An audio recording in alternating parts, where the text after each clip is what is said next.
Remember that old saying, elections have consequences? Well, someone forgot to tell today's GOP, instead of holding themselves accountable for a string of losses, Republicans are doubling down on outrageous excuses and outright lies. They've turned blame shifting into an art form, blaming Democrats for a government shutdown they themselves engineered, portraying snap cuts as a Democratic plot, and even peddling the classic, they want to feed illegal immigrants canard to distract from their own failures.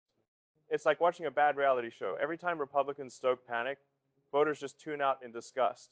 Recap of GOP defeat. The recent off-year elections were nothing short of a blue wave.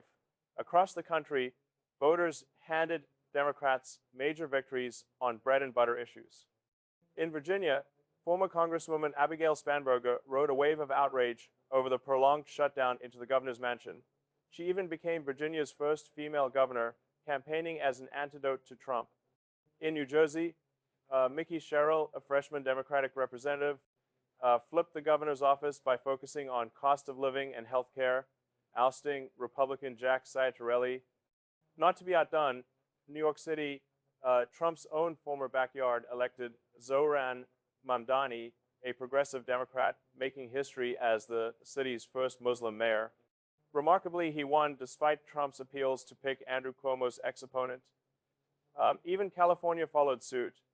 Voters overwhelmingly approved Proposition 50, a Democrat-led measure to redraw U.S. House districts and cancel out a Texas GOP gerrymander that had given Republicans 5 extra seats. Intelligencer summed it up bluntly as a clear rebuke of President Donald Trump, a nationwide slapdown of the MAGA agenda. It wasn't a fluke. Democratic leaders like House Minority Leader Hakeem Jeffries were jubilant, calling the night a big night for the Democratic Party, as candidates across the country decisively defeated MAGA Republicans in an extraordinary rejection of the extremism that the American people have been experiencing since day one of Donald Trump's presidency. All over the country, once quiet voters turned out and handed the GOP a thumping. It wasn't just that people weren't thrilled with Democrats, many weren't. No party is these days. But on election day, one thing was clear. The Republican sell-by date had expired. GOP misinformation and blame. So how do Republicans explain all this? In true Trumpian fashion, by circling the wagons and rewriting reality. President Trump took to Truth Social to blame everyone but himself. Trump wasn't on the ballot and shutdown were the 2 reasons that Republicans lost elections tonight, he crowed. House Speaker Mike Johnson echoed the line, dismissing the losses as no surprise, since blue states and blue cities voted blue, and telling followers not to read into off-year results. Other MAGA influencers went even darker, peddling hateful conspiracy theories. One blurted that multiple Islamic jihadists are in power after Mamdani's win. Another panicked that they elected a communist in New York. It's all smoke and mirrors.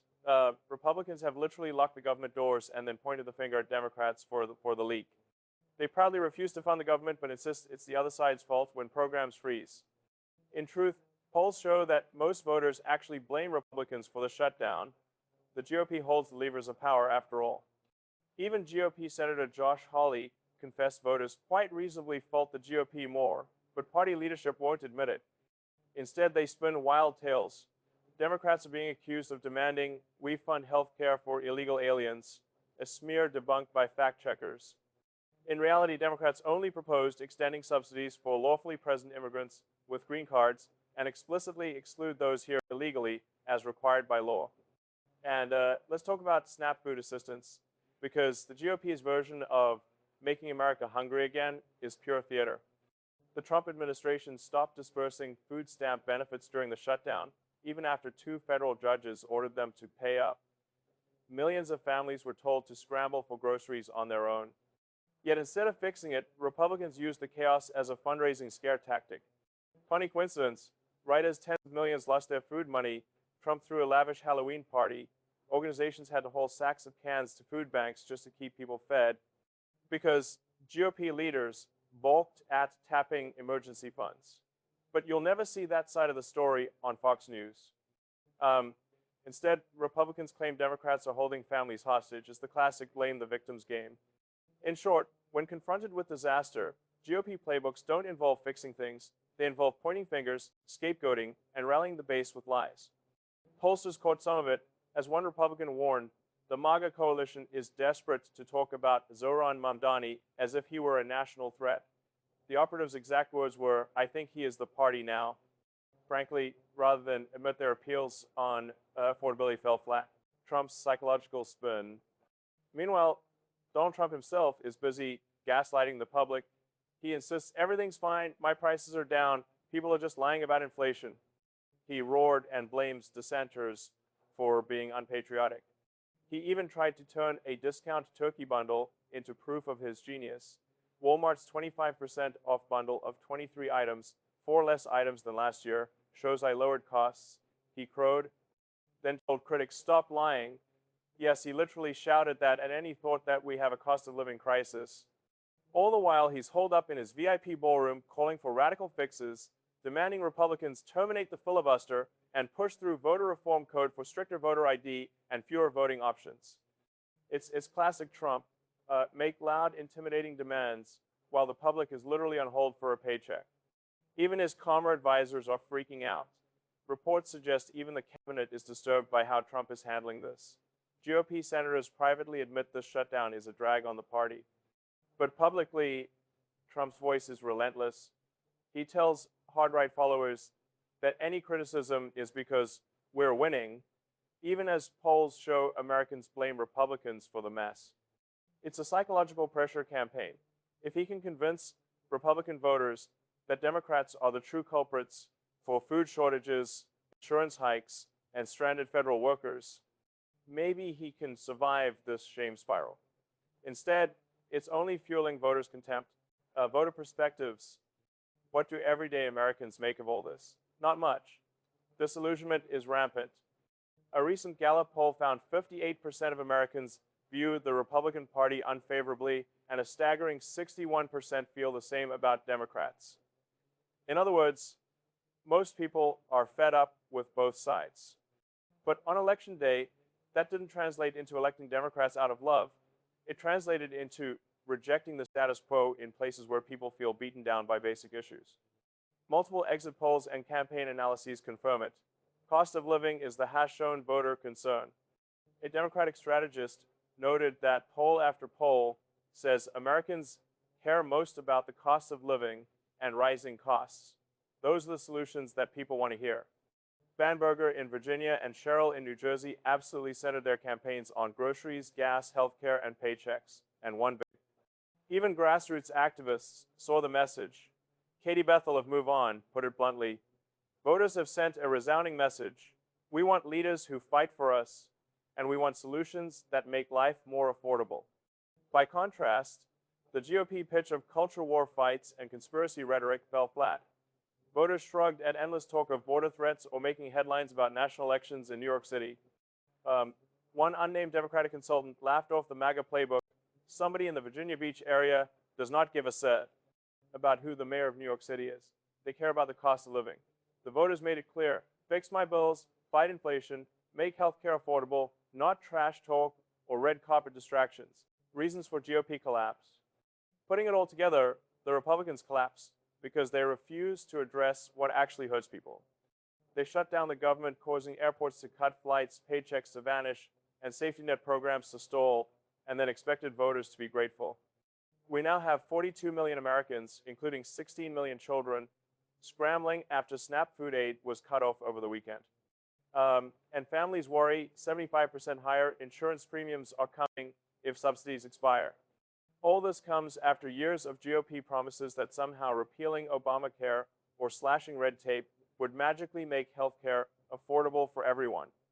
In reality, the Affordable Care Act is still the law of the land, and Republicans have no substitute plan, so tens of millions of people are on the hook for skyrocketing premiums and lost coverage, just as Bernie Sanders predicted. Meanwhile, Republicans cheer on Wall Street tax cuts while gutting workers' rights and welfare supports. They proposed massive cuts to Medicaid and food stamps in their ultra-wealthy budget plans, knowing it would hurt the poor. The shutdown froze those programs, and instead of reversing course, they tried to pin hunger and hardship on Democrats.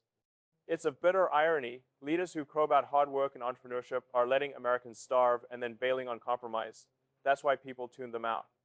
This collapse is also a logical outcome of the party's lurch to the extremes. A Republican operative even warned colleagues, not a day should go by when any Republican runs for anything, they should talk about Zoran Mamdani, which is to say, stop running on Mamdani or AOC. Focus on local issues, not red baiting. The exact opposite happened. Instead, MAGA candidates insisted on alienating moderate voters and pandering to the far-right fringe. They spent more time fearing socialism and demonizing immigrants than easing rent hikes or rising drug prices. Voters noticed the disconnect. In summary, the GOP lost because it has nothing real to offer, and it handled defeat even worse. They shut the country down, refused to solve any problems, and then blamed literally everyone else. All while Trump was framing a Taco Tuesday as proof he fixed the economy, only to turn around and accuse everyone of lying about who's really responsible. Reflective questions. So, what now? Are we really going to accept a narrative where hungry children, stranded federal workers, and struggling seniors are just collateral damage on the path to the GOP's agenda? Why should Americans reward a party that deliberately cut food aid and then shamelessly passed the buck to their political enemies? If it's the shutdown's fault, as they claim, then why did GOP leaders vote for the bills that caused it? Do voters actually believe any of these excuses? Or are they asking themselves, when will Republicans start solving people's problems instead of spinning fairy tales? Think about it. If all this blame game doesn't inspire cynicism, what will? Who benefits when families eat less and premiums rise but wealthy donors get richer? When jobs are shut down but politicians rush to fund luxury SUVs for the Pentagon? If you had to starve or freeze your kid for one more weekend without SNAP, would you care about some gerrymander or Twitter meltdown in DC? Who's really fighting for you, and who's just selling snake oil wrapped in a MAGA hat? Call to action. So, what do you think? Are the Republicans just refusing to admit their own failures? Or is there more to the story? Drop a comment below and let me know. If you're tired of the cynical blame game and want more straight talk about politics with a healthy dose of humor, be sure to like this video, share it with a friend, and subscribe to keep the conversation going. Let's hold our leaders accountable together. After all, we're the ones they should be fighting for, not covering for.